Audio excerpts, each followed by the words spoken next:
Hi, I'm Dr. Patrick Nosti. I'm a board-certified female pelvic reconstructive surgeon here at Urogynecology of Kansas City.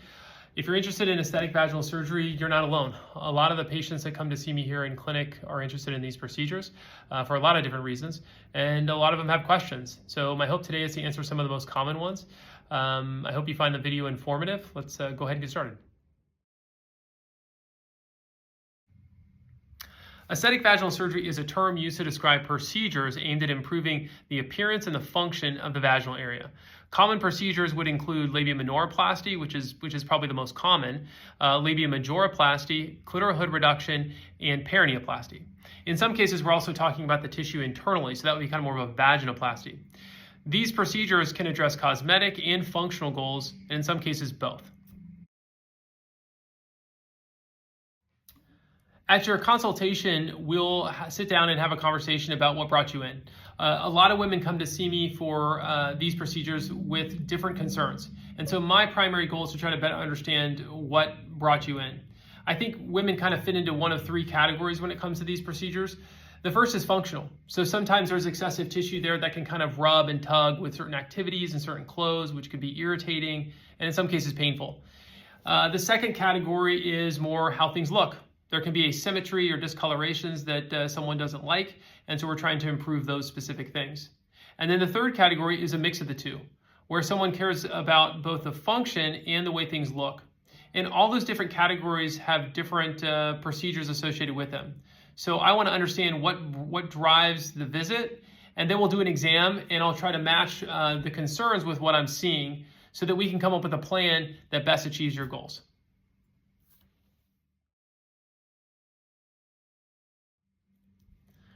Like with any surgery, risk associated with aesthetic vaginal surgery would include things like bleeding, infection, pain, and scarring.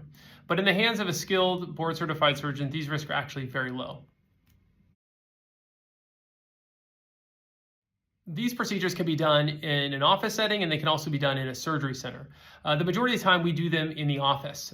We use several techniques to improve patient comfort during the procedure. So we use oral medication, topical medication, and a local.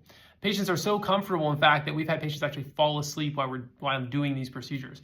But most patients are like watching a video on their phone or listening to music during the procedure, so they're very comfortable. That comfort in the office during the procedure extends to the post-op period as well. We give patients topical medication to numb the area. We encourage them to use ice on and off for the first couple of days. And you will get some oral medications too, narcotics, but most of my patients don't require them.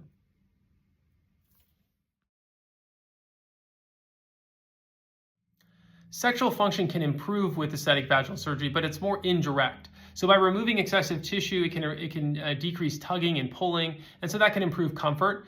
At the same time, it can improve confidence as far as appearance is concerned for the individual. So I think a combination of the improved comfort and the confidence can improve sexual function. The other question I get relative to sexual function is, can it make it worse? And I think this is particularly true if you're considering doing a clitoral hood reduction. People worry that they're going to injure that nerve, but we're actually we're not operating near that nerve, and so the risk is actually very low.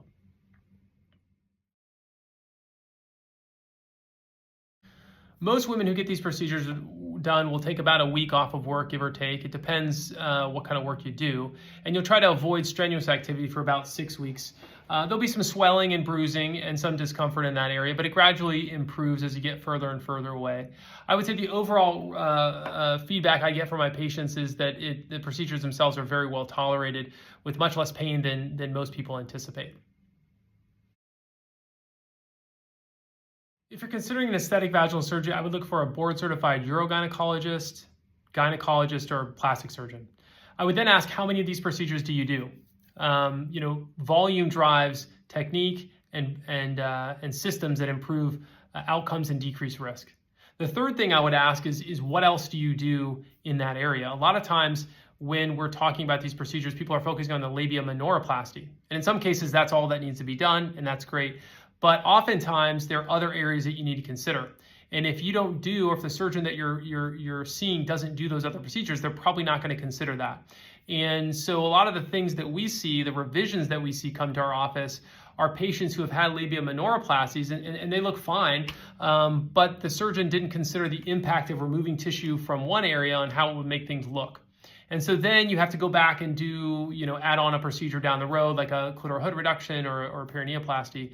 And the goal, I think, of any surgery is you're trying to, best achieve the person's goals. And sometimes that's multiple procedures. You just have to know how to do them in order to have that conversation and be able to get the outcome that you want. And I think the other thing is, what other things does that surgeon do? In my practice, I do about 500 to 600 procedures a year, a lot of reconstructive pelvic surgery, robotic surgery, vaginal surgery. This is one piece of all those different procedures that I do, but the techniques I use for those procedures apply to these. And I think the net impact is, decrease risk and improve outcome, which is what anybody wants. Well, that's it. Those are the most common questions that I hear in my practice related to aesthetic vaginal surgery.